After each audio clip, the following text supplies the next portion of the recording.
Aaron Ross and Jason Lemkin know a thing or two about what it takes to rapidly grow a business. Ross helped grow Salesforce.com's outbound sales efforts from $0 to $100 million in a few short years. Lemkin built and sold his company EchoSign to Adobe for millions of dollars and now invests in other rapidly growing companies. One thing that they've learned is that there's a formula for hypergrowth, and it's one that you can emulate to take your business from something that feels impossible to inevitable. Join us for the next 10 minutes as we explore the 7 ingredients of hypergrowth. Nail a niche. How do you know if you're ready to grow? There are a lot of clues. If you've grown mostly through referrals or word of mouth, if inbound or outbound lead generation has been disappointing, or if you get quality appointments and too few people to buy, you're probably not ready to grow. On the other hand, you know that you've nailed a niche if you're consistently able to find and sign up unaffiliated customers, meaning people that have never heard about you before they purchased. If you can get just 10 of them, and now they are paying you profitably, you can grow. Because if you have 10, you can definitely get 20, and then you can get 100. And as the authors say, your 1,000th customer will be likely just like your 10th. A niche means that you're focused on a specific target customer with a specific pain, regardless of how many types of customers you could help or how many of their problems you could solve. Hypergrowth comes from focusing on where you have the best chances of winning customers. For instance, Amazon's long-term vision was to sell everything to everyone, but they started with books. There are 5 aspects of a niche that will determine whether or not it is right for you. First, is there a popular pain point? You want to specialize in a specific pain point, but you don't want it to be so narrow that nobody has it. Second, you want to be able to show tangible results in solving that pain. For instance, grow leads by 217% is a specific intangible result. Third, do you have a believable solution? Anybody can say they can produce results, but will your prospects actually believe you? They have to believe, A, that you can deliver the results that you promise, and B, that you can deliver those results for them. Fourth, you have to have identifiable targets. If you can't figure out how to market directly to the people who have the pain you are serving, you won't be successful. And finally, you need to have a unique solution in order to avoid commoditization. Creating a predictable pipeline. The single most important thing you'll do now to grow your business is to create predictable pipeline. Without this, you're going to struggle. There are 3 different types of leads you can go after. First are seeds. Seeds are many-to-many leads created from word-of-mouth networks and relationships. This is usually accomplished through creating happy customers who refer others and who remain as customers for years. Some companies, like Dropbox and Slack, have been able to grow like wildfire by word of mouth. But for most companies, seeds will come mostly through systematizing how you keep your customers happy and make sure they get value from your service. Then, they generate more referrals and lower churn rates. The second is nets. Nets are one-to-many marketing campaigns, including what is now referred to as inbound marketing, creating content to attract leads to your business. Companies like EchoSign, HubSpot, and Marketo have all driven $100 million plus businesses, mostly through this strategy. While there's a lot of great content online about how to create great content, make sure that you get the following few things right. First, start with your customers' buying stages. Make your content valuable by helping them consider, decide, and buy. An easy way to think about this is to break it down into 3 stages. Early, which focuses on why customers should care about your business. Middle, which focuses on how to implement your product or service in their business. And finally, late, which is where they will be choosing the right vendor. Here, you focus on why you are the right choice for them. Second, the quality of your content needs to be high.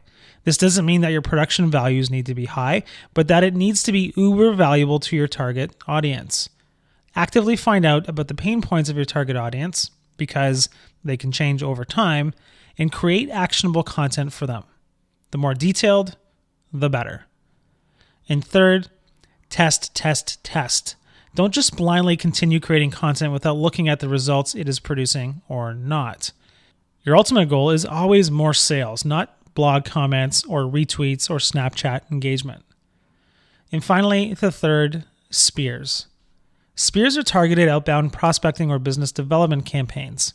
Usually a human is involved, working through a targeted list, calling, emailing, or using any other techniques to help them make contact and get appointments. Outbound works when you have 4 conditions in place. First, you can sell deals that are large enough to be profitable, usually $10,000 to $20,000 in lifetime value or higher. Second, your value proposition is easy for a prospect to understand and say yes or no to. Third, you are different than your competition. And fourth, you're not trying to replace other people's stuff. Unseating an incumbent is hard and in many situations impossible. For a detailed look on how to do outbound prospecting the right way, check out our summary on predictable revenue, the precursor to this book. Making sales scalable. Once you've hit your niche and can profitably generate customers, it's time to scale your sales team in order to take things to the next level. But it's a little more complicated than just hiring a lot more salespeople. One of the most important things you can do is to have your sales team specialize. When you're ready to scale, you should have different people responsible for qualifying inbound leads, generating cold outbound leads, for closing sales, and finally for account management. There are a number of reasons you want to do this, but the main reason is that each role requires different skills to execute effectively. Even if you do have a salesperson who can do all 4 effectively, the authors find that 90% of salespeople that multitask end up doing a poor job in all 4 areas. Another piece of advice for people just starting to ramp up their sales teams is that you should always start by hiring 2 of them. If you only hire 1 and they fail, you'll have no idea why. Was it them or was it a problem with the product? Similarly, if you only hire 1 and they succeed, you'll have no idea why. Hiring 2 increases your chances of learning why things are succeeding or failing. For those of you who are already in hypergrowth mode, you'll need to make sure that everything in your sales process is a system. You simply can't grow if your salespeople don't follow a repeatable process that you know works. You won't be able to hire and train people quickly enough. Double your deal size. The authors point out a painful truth. It's hard to build a big business out of small deals. Small deals can get you started, but big deals are what drives growth. In order to accelerate growth, you should keep this rule in mind. Work on doubling your average deal size as much as you work on finding and closing twice as many deals. One way to do this is to start thinking of your product or service as a solution and not a tool. Too often, companies set a price for their product based on either A, what they think a fair price is, or B, using a cost-plus model. If you instead thought about what value you can bring your biggest and best customers, you can most likely start charging a multiple of what you are already charging. Of course, this assumes that your goal is to build a large business. It's a lot easier to get to $100 million in annual recurring revenue in an IPO on the backs of enterprise customers who can pay $100,000 plus a shot. Do the time.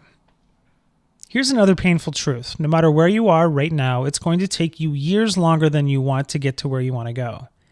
If you want to succeed as an entrepreneur, especially one looking for rapid growth, you need to embrace frustration.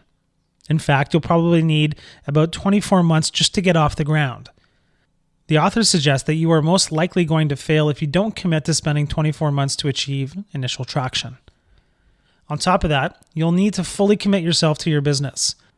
You don't need to be in the office 24 hours a day, but you do need to commit to obsessively thinking, worrying, and stressing about how you're going to do the impossible. You'll be thinking about work at night, on the weekends, and when you're spending time with your friends and family. While the rewards of creating a hypergrowth company are large, riches, early retirement, world domination, it's far harder than you could ever imagine. It never plays out like you thought it would in your head. They say that the hardest part about entrepreneurship is not managing the business, but managing yourself.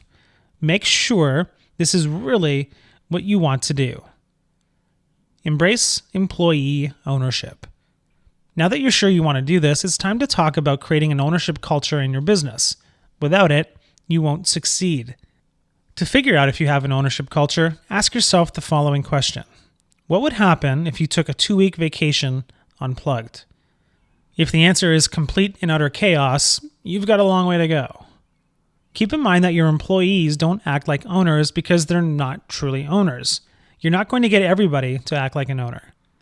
There are 4 different types of employees in your business right now. As you read through these types, keep in mind that your job is to try to get as many people as possible to look like mini CEOs and careerists and less like clockers and complainers.